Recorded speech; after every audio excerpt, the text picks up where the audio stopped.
안녕하세요. 어제는 제 개인적으로 조금 불편한 점이 좀 있어가지고 하루 쉬었고, 오늘 제가 한 가지만 좀 공유를 하고, 어, 좀 짧게 할 수 있으면 하려고 하는데, 제가 오늘 블록체인 투데이 쪽하고 통화를 좀 했어요. 그 내용인즉슨, 제가 이 기억을 아마 다 하실 것 같은데, 어,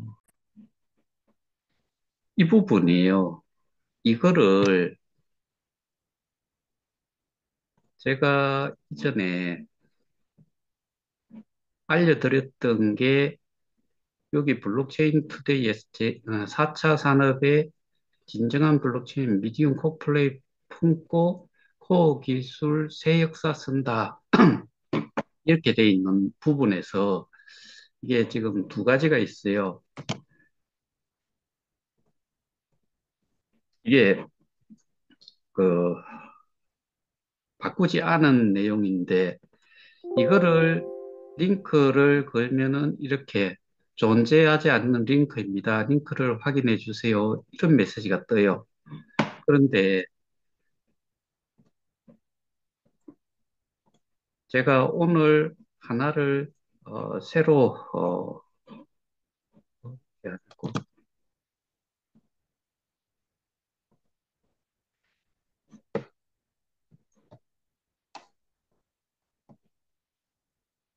이 부분은 어떻게 보면은 똑같은 내용인데 블로그에 올라와 있는 거는 그대로 살아 있어요.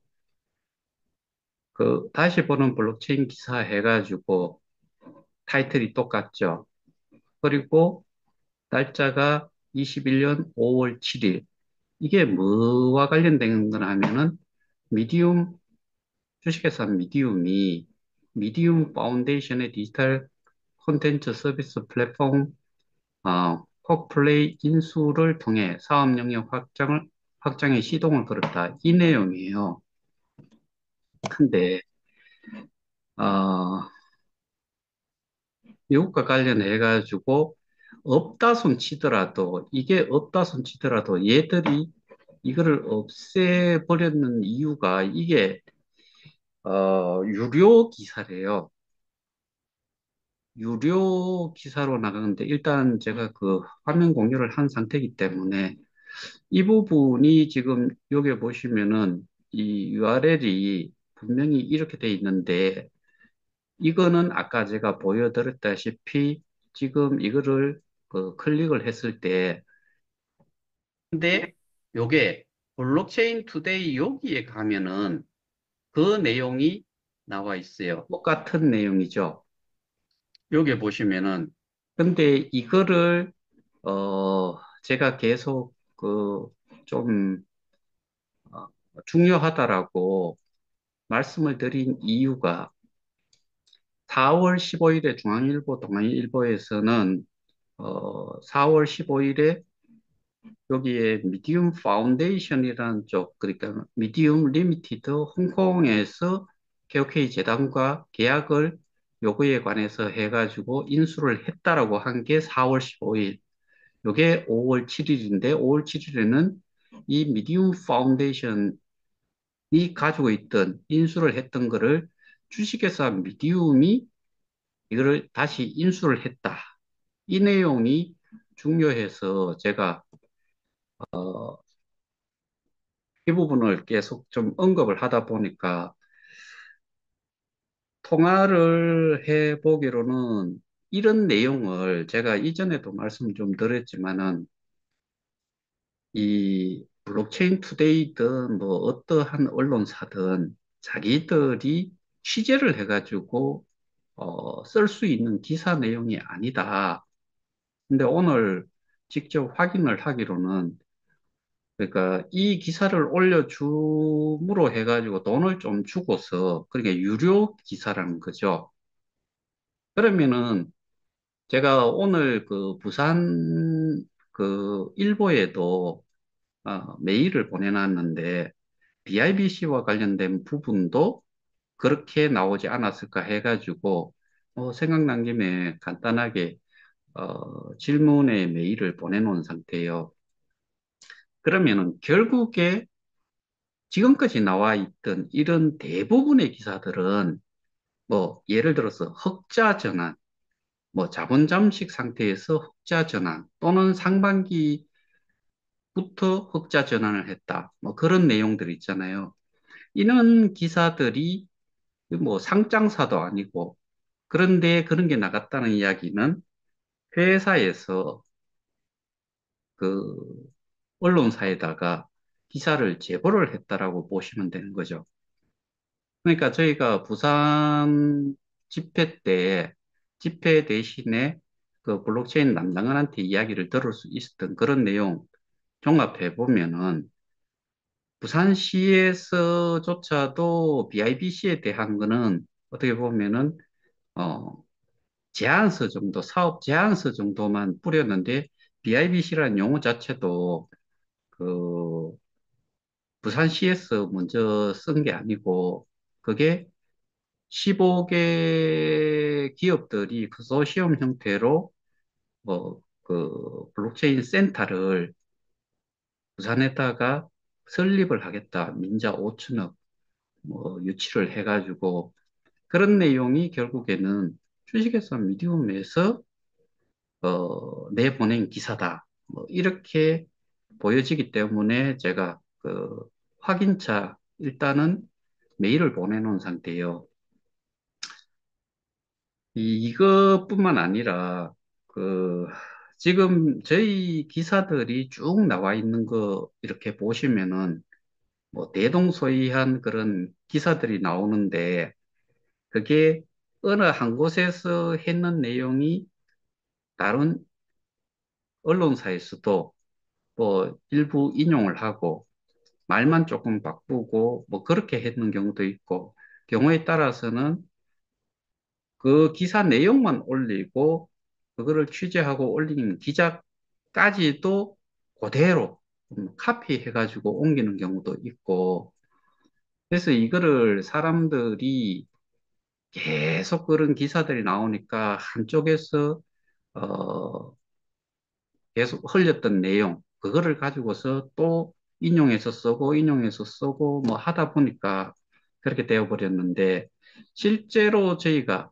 지금까지 일을 하면서 제 개인적으로는 그게 가장 좀 힘들었던 부분인데, 이게 전반적으로 기사가 어떻게 나오는지를 이참에 제가 그 많이 좀 깨닫고 있어요. 특히나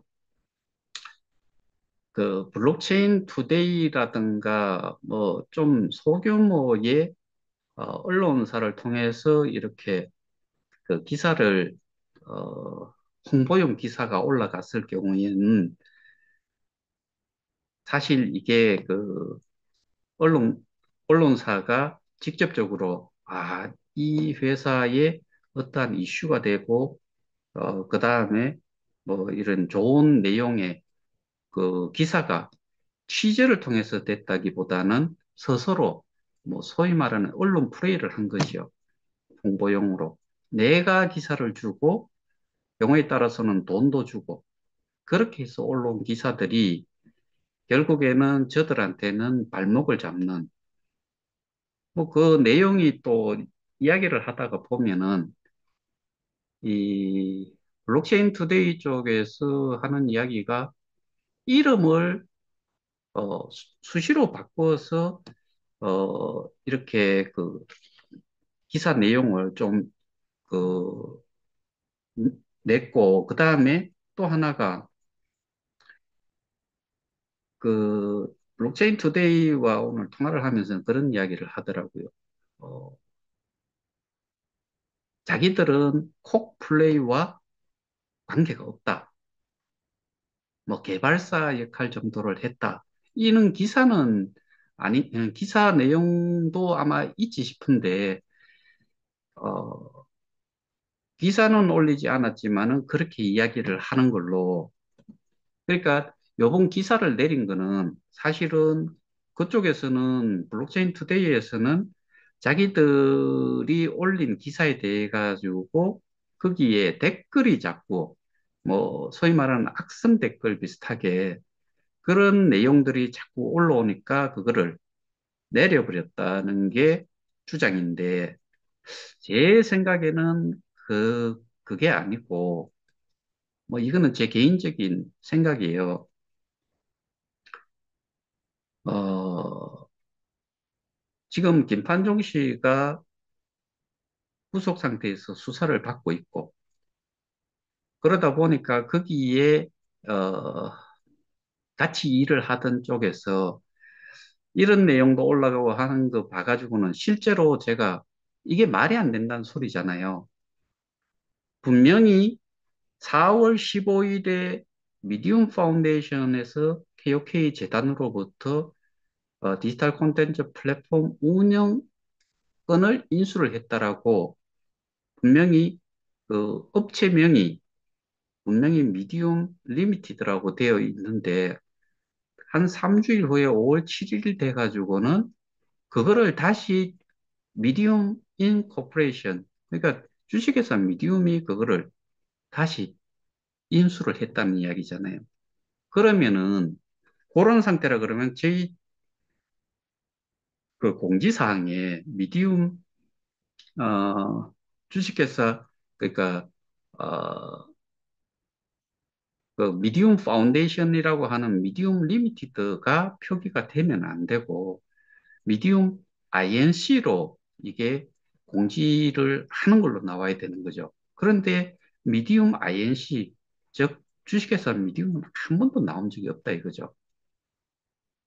그러다가 나중에 가가지고 거기에서 언급하는 게 이게 5월 16일, 22년 5월 16일에 가서는 주식회사 미디움은 영리법인으로서 21년도에 KOK 플레이의 운영권을 인수하였고 22년 6월 말로 그 운영권 계약 해지 및 종료가 됩니다. 이렇게 해놓고 그 다음에 같은 해 11월 28일에는 미디움은 기존 KOK 재단과 체결했던 플랫폼 구축 계약 관계를 완료하였으며 이렇게 이야기를 해요.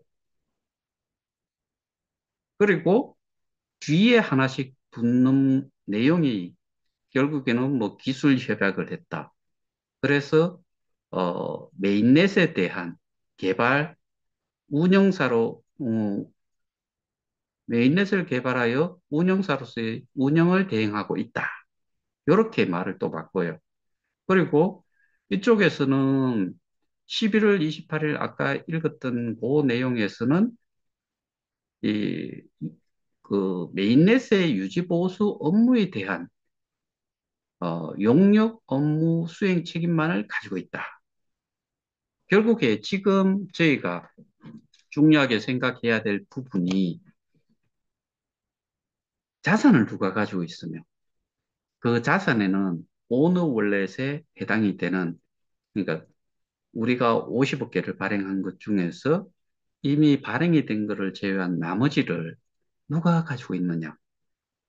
25억 개는 최영규 이사장이 전 이사장이 가지고 있는 건 확인이 됐고 나머지 지금 뭐 15개가 나왔을지 8개가 나왔을지 모르겠는데 그 나머지도 오너 월렛에 있을 거고 그 다음에 그 25개 빼고 나면 10억 개도 누군가는 가지고 있는 그 오너 월렛 플러스 스테이킹을 했는 그 스테이킹 지갑 그 주소 자체도 누가 가지고 있느냐 이게 지금 뭐 두말할 필요 없이 스테이킹 지갑, 그러니까 스테이킹 지갑 주소를 알 수 있는 데는 이 앱을 개발한 업체 말고는 알 수가 없다. 그리고 한편으로 이게 저는 그 한지욱이라는 사람도 분명히 처음에는 알고 있었을 거다. 근데 지금은 그놈도 어떻게 보면은 해외로 도피를 하고 있고 불법 체류를 하고 있고 그러니까 이거는 그 락을 걸고 그다음에 어 스테이킹 되어 있는 요 스테이킹 지갑에 대한 프라이빗 키를 얘들이 또 바꿀 수도 있다.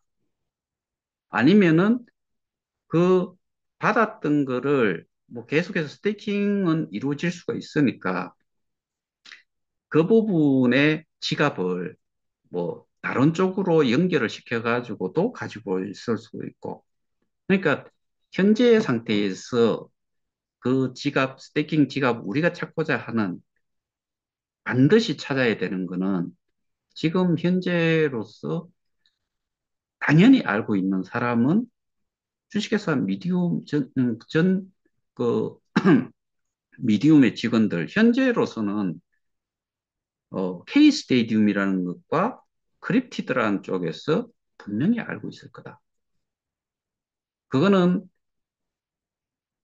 이름만 다를 뿐, 그거를 돌리고 있는, 운영을 하고 있는 거는 동일한 예전부터 지금까지 연결돼 가지고 하는 사람들, 그 사람들일 거기 때문에, 그래서 우리가 지금까지 뭐 커뮤니티 풀로 옮겨가신 분이든 현재 KOK 그대로 남아 계시는 분이든 모두가 생각을 하는 게 재단 이사장이 뭔가를 알고 있다. 그 다음에 뭔가 권한 행사를 하고 있다라고 생각하는 사람은 제가 생각할 때 정말 병신 바보가 아닌 이상은 제로일 거다.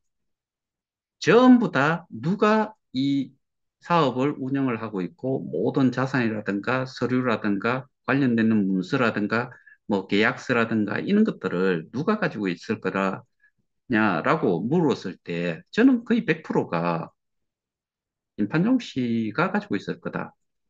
그러니까 본인이 운영을 하는 조직이 가지고 있을 거다. 그럼 뭐 부사장이든 거기 임원들이 지들이 힘이 있어요. 모든 결정권은 한 사람한테 있는 거다.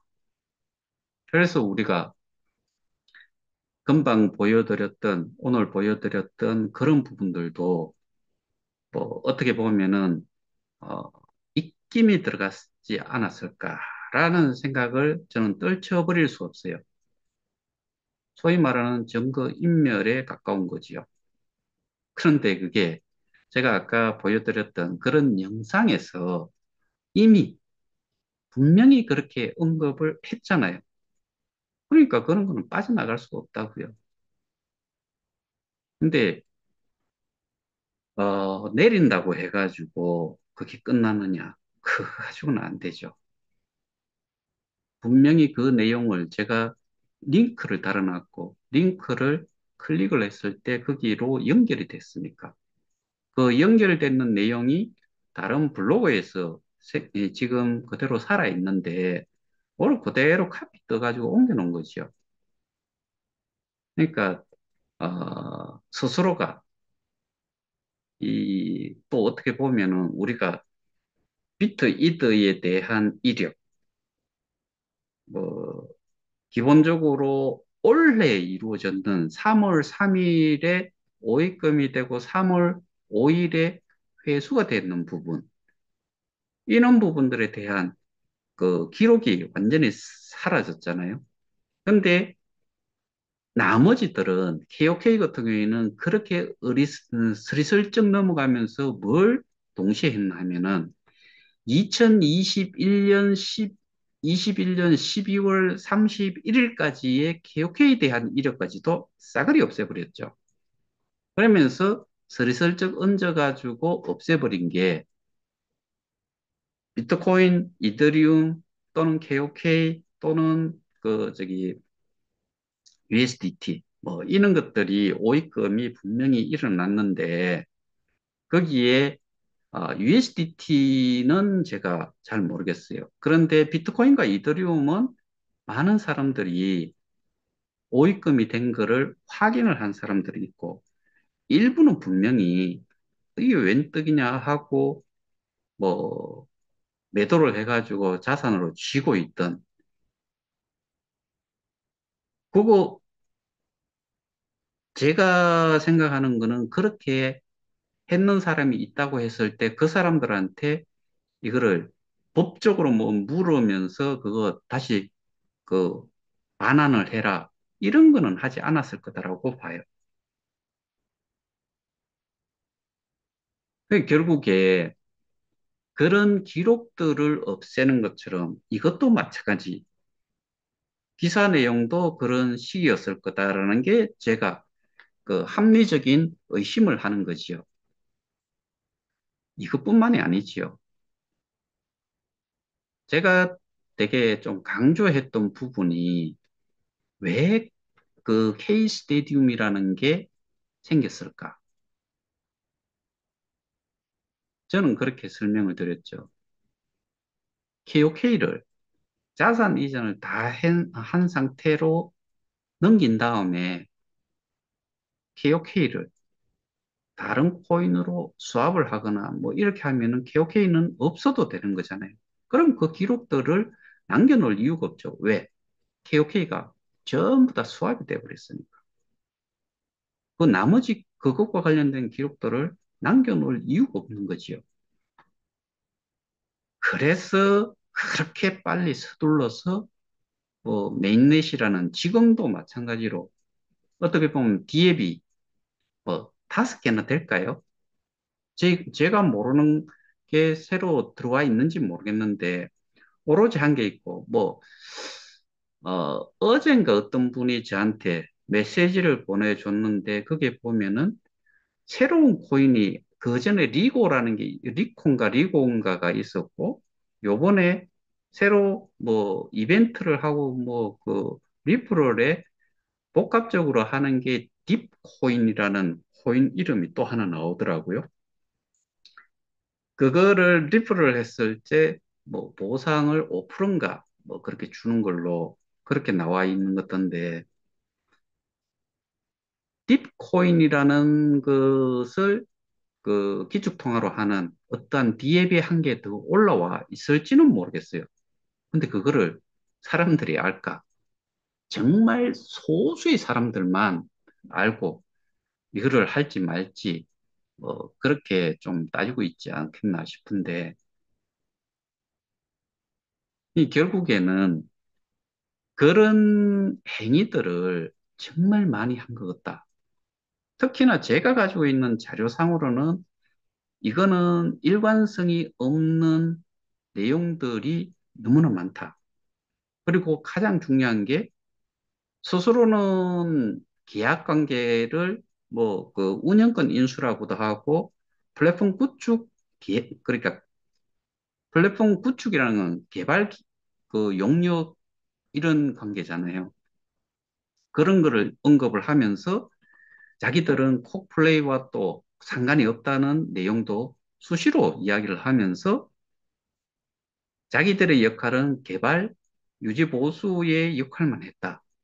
근데 지금 보면은 플랫폼 가격 조정에 대한 부분도 그놈들하고 이야기를 해야 돼.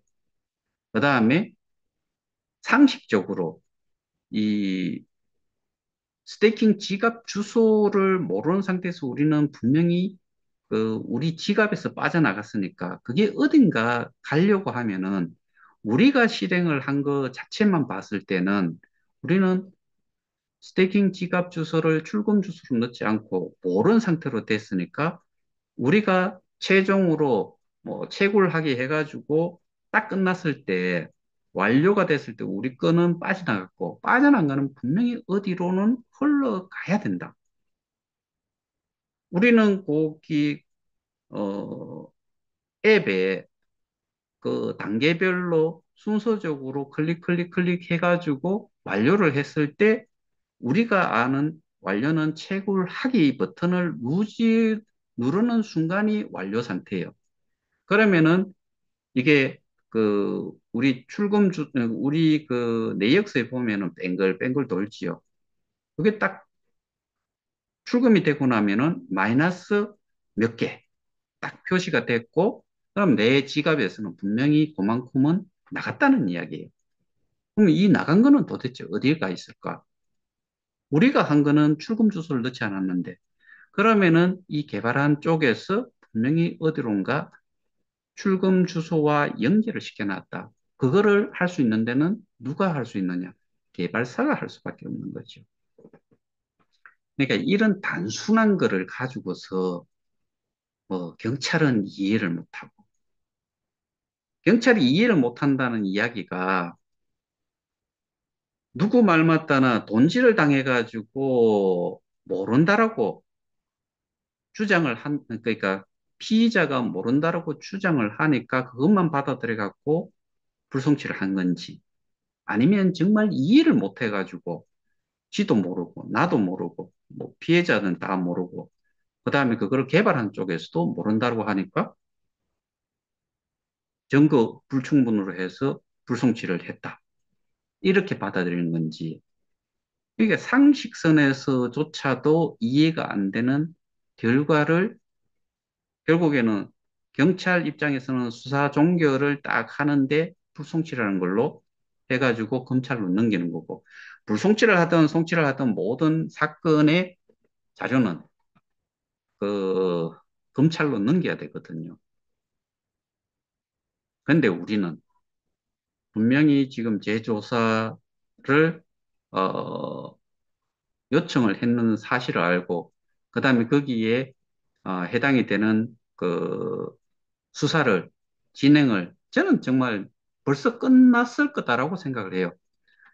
초반에 말씀드렸다시피 그거를 이 녹화 중에 말씀드렸는지 모르겠는데 그 강남 경찰서에 있는 사람들 대부분이 KOK 사건에 대해 가지고 거기에 어 지금 경찰이라든가 강남경찰서가 좀 어떻게 보면은 안 좋은 상황에 있을 것 같다. 그래서 뭐 오늘 그 사실 어떤 분이 찾아가셨는데 뭐 그 경찰들이 알만한 사람도 아닌데 잘 안다라고 하더래요. 그런데 내용을 잘 아느냐가 아니고 제가 보기에는 국감에서 다뤘지요. 그 다음에 서울시경에 민원 들어갔지요. 그다음에 경찰청에 국민신문고에 민원이 들어갔지요. 그다음에 강남경찰서 앞에서 집회를 했지요. 경찰청에서 집회를 했지요. 그것과 관련해 가지고 언론사에서 부실 수사에 대한 부분을 다뤘지요. 뭐 이런 것들이 복합적으로 돼 있다 보니까 그 사건에 대해서 강남경찰서 내부적으로 모를 수가 없을 거다라는 생각이 드는 것뿐이고 그 분명히 KOK 이 사건과 관련된 거는 사람들은 알지만은 내용적으로 실제로 뭐가 뭔지는 정확하게 모르는 사람들이 많을 거예요. 그냥 뭐 대충 그렇게 알겠지요. 우리가 업무상 배임으로 사건을 고발 조치를 해놨든 어쨌든 그네들이 일반적인 그 담당을 하고 있지 않은 경찰들은 이게 문제가 되고 있구나 정도를 알면서 인식은 그 KOK 코인 사기 뭐 이렇게 받아들이고 있을 거예요. 제가 생각을 하기로는 문제가 어떤 식으로 결론이 났든 담당 형사한테는 분명히 뭔가 어, 징벌적 조치가 좀 이루어지지 않을까 싶은데 이런 내용들을 오늘과 같은 이런 내용 이런 것들이 제대로 인식이 되어 있는 상태라 그러면은 뭐 저희가 입출금 통계 자료가 가장 큰 그 이 증거 불충분이라고 하는 부분에서 절대로 이거는 말이 안 되는 부분인데 그런 부분들까지 저희가 다 제출을 해놓은 상태이기 때문에 지금 소위 말하는 진퇴양난 이러지도 못하고 저러지도 못하는 게 담당 형사의 입장 아니겠는가 뭐 그런 생각도 좀 들고 그래서 앞으로도 저희가 이런 내용들을 뭐 자기들이 증거 인멸을 위해 가지고 뭐 내리게 한다거나 뭐 어떤 증거를 없애거나 하는 게 불가하다. 이게 내용만 조금 제대로 알면은 복잡할 거는 정말 없어요. 근데 처음 겪는 거다 보니까 일반적인 뭐 그 배임이라든가 이런 것과 비교해서는 실제로 너무나 명확하게 그리고 간단하게 자료만 가지고도 입증을 할 수 있는 상황인데 근데 또 불구하고 경찰이 지금 좀 이상하게 일을 처리를 해놓는 바람에 저희는 저희들대로 힘이 들고 스스로 또 지금 엄청나게 힘이 들 거다라는 생각이 들어요. 자기 표현 맞다나 잔뜩 일을 주고 처리를 하라고 하니까 했다. 이거 가지고는 사실은 받아들이기가 어렵고 뭐 누구 말처럼 돈질 당했는 게 아닌가 이런 의심이 사실은 더 많이 가지요. 근데 그거는 뭐 섣불리 어떻게 이렇다 저렇다라고 말씀 못 드린 거는 제가 본 적이 없고 어 많은 사람들의 의견이 그런 부분이 있고 저도 의심을 전혀 안 하는 건 아니에요. 그럴 수도 있겠다 싶어요. 왜냐하면은 그 피의자라고 우리의 자산을 다 가지고 있는 쪽은 그거는 뭐 얼마가 돈의 액수가 크다라고 생각을 할 수 있겠어요. 웬만해 가지고 그거는 소위 말하는 눈곱만큼의 금액도 아니다라는 생각이 들고 그러다 보니까 사실 이게 부실 수사 자체가 너무나 뭐 황당하다는 것 때문에 그런 의심도 저 스스로도 좀 해요. 어쩔 수 없어요. 근데 저놈이 돈을 받아 처먹었다라고 표현한 게 아니에요. 그럴 수도 있겠다라고 수사를 한 내용을 보면은 그럴 수도 있겠다는 생각이 든다는 것뿐이죠. 그러니까 이게 뭐 제가 주장하는 거는 전문성도 없고 일관성도 없고 그다음에 기록이 이렇게 명확하게 이 입증을 하는 저희가 피해자지만 뭐 권한 자체가 없는 거잖아요. 계약서 내놔봐라. 그다음에 그놈들하고 만나가지고 니들이 개발한 거 분명히 우리는 니들이 개발한 거를 이용을 해서 스테이킹이라는 걸 했는데 그런데 거기에는 출금 주소도 없는데 우리가 우리 지갑에서는 빠져나갔고 스테이킹은 됐다라고 하는데 개발한 니들이 모르는데 어떻게 이거를 피해자가 그거를 알아낼 수 있느냐.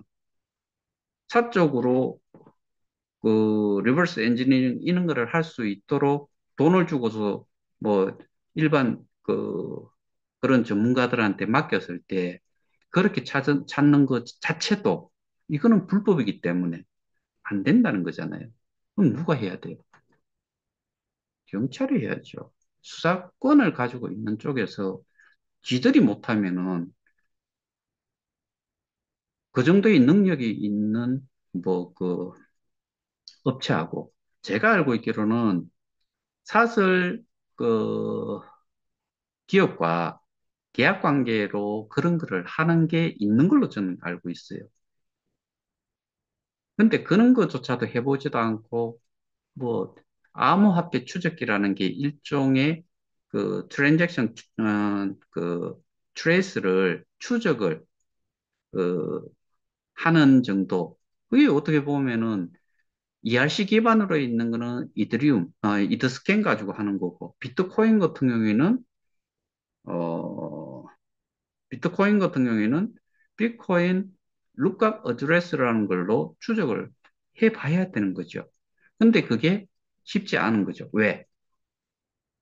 어드레스를 모르는데 어떻게 추적을 해요? 그러니까 제가 삼척 동자도 지나가는 초등학생 붙잡고 이렇게 설명을 하면은 뭐 요즘 초등학생들이 옛날에 우리가 생각하는 초등학생 수준이 아니에요. 그러면은 그렇게 프로그래밍이 돼 있는 상태에서 이 출금 주소를 모른다는 것 자체가 말이 안 된다라고 답하겠지요. 그럼 누가 알고 있느냐? 그게 저희가 지금 법적으로 대응을 하고 있는 집단이라는 거죠. 근데 저희는 지금 딱 한 사람을 위주로 하잖아요. 근데 그 사람 혼자서 그거 할 수 없어요. 그 사람은 그렇게 할 수 있는 능력도 안 돼요. 뭐만 되느냐? 지시를 할 수 있고, 그거를 지시를 받아가지고 하는 사람들이 있을 거예요. 그럼 그것들은 전부 다 공범자예요. 그러니까 이놈만 잡아 당겨 올리면은 나머지들도 따라서 올라온다. 근데 이거를 사람이 10명이고 20명이고 뭐 5명이고 했을 때 개개인을 다 불러가지고 이렇게 해가지고는 시간적으로 너무나 늘어질 수밖에 없다. 그래서 저희는 한 사람만 했던 거고. 근데 어, 뭐 이런 이야기 또 해서 좀 거부감이 있으신 분들도 있을지는 모르겠지만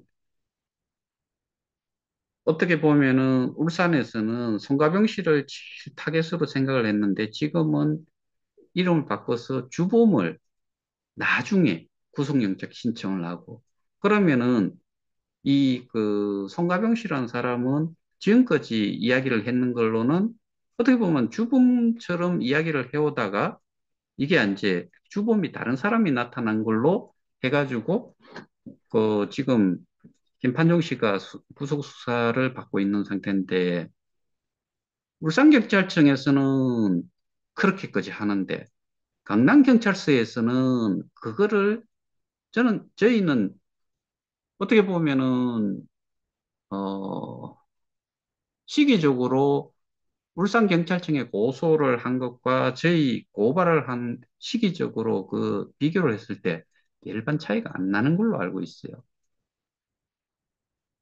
그러면 1년 몇 개월 동안 강남경찰서는 뭐 했냐는 거죠.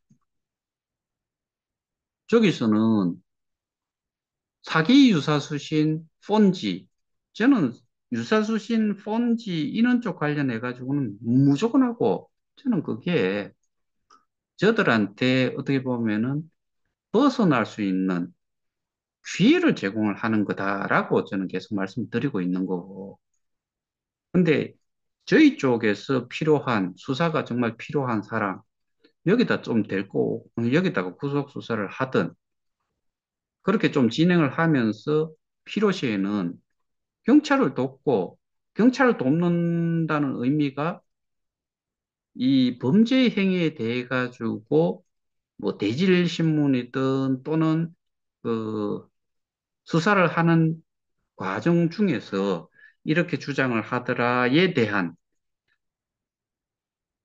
고발자의 어 그 저기 진술 자체도 받아면서 그거를 입증을 할 수 있는 니들이 범죄를 저질렀다는 거를 입증을 할 수 있는 거를 계속 요구를 하면은 그게 맞춰가지고 알아서 해줄 수도 있는데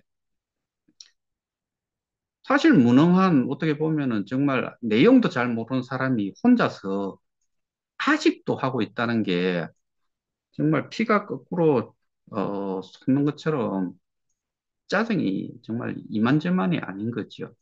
이거는 저만 느껴서 될 일이 아니고 여러분들도 같이 느껴주셔야 돼요.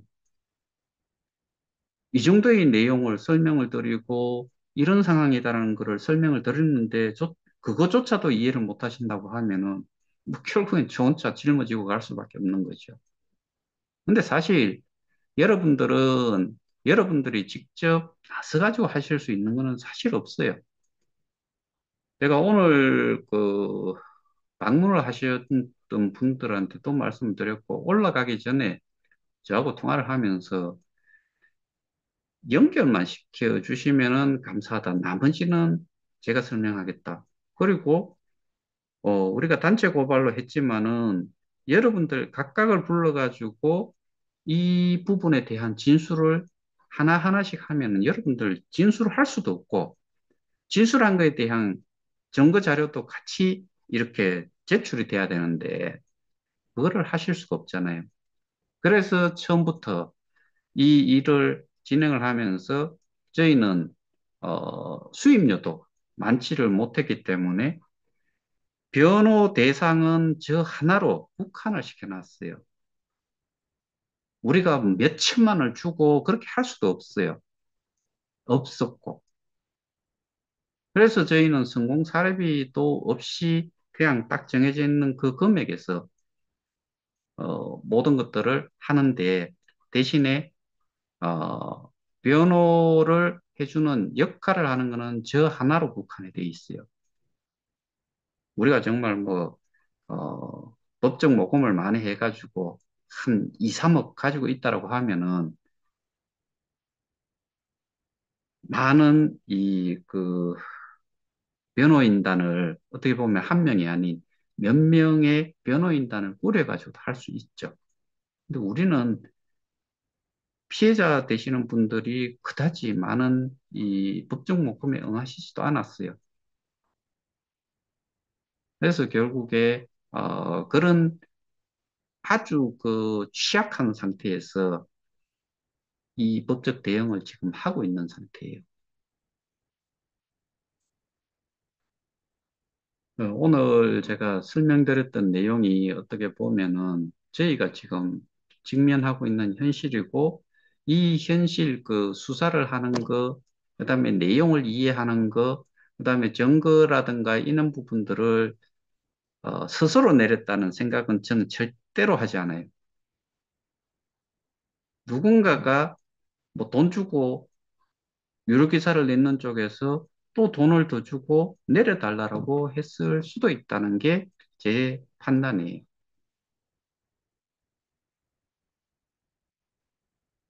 그래서 이런 부분들은 좀 이해를 좀 하시고, 그다음에 지금 저는 지금까지 온 시간이 가장 길 수밖에 없는 시간이었다.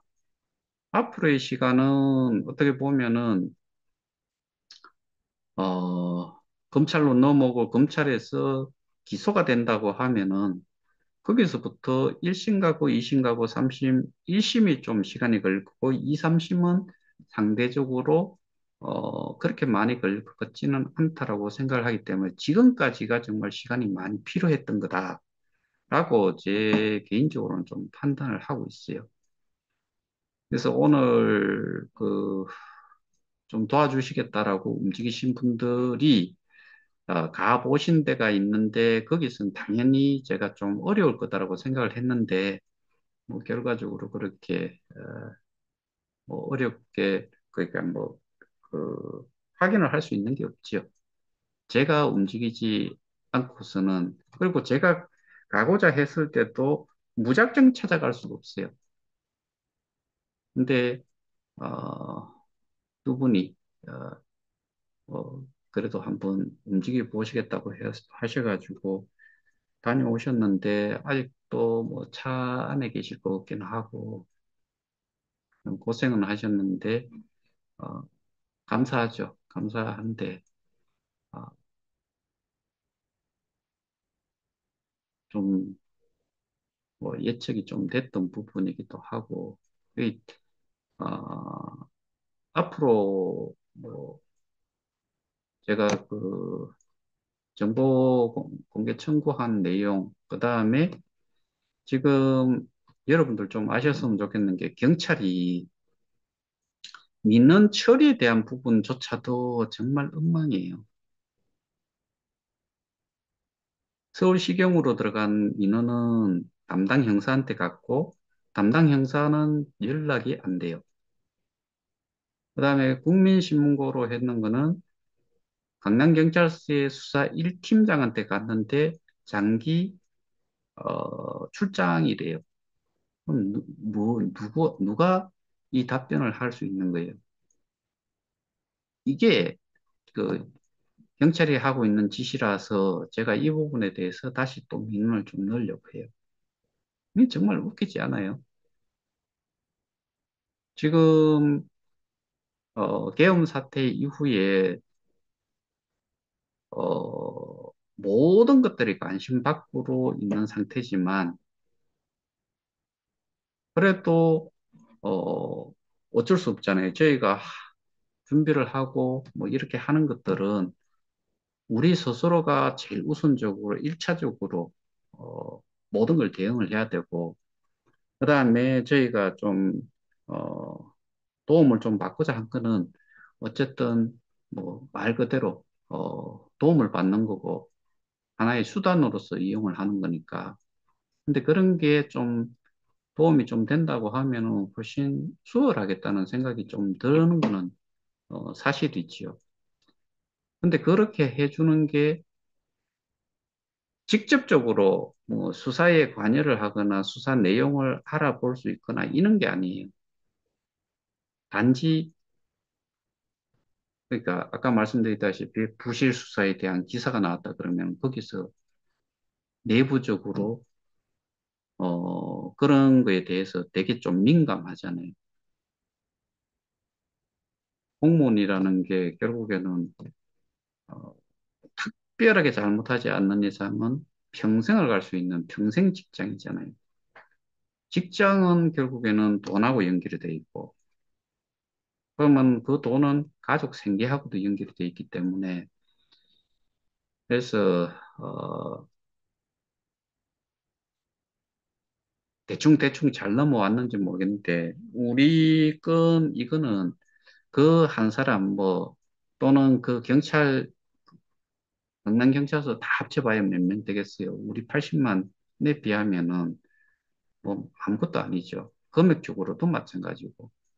그리고 대응을 할 수 있는 능력들도 우리 피해자들은 훨씬 떨어지는 반면에 거기는 뭐 소수에 해당이 되는 거고, 그리고 또 잘못을 했는 부분에 대해 가지고는 그만큼 뭐 징계를 받든 처벌을 받아야지요.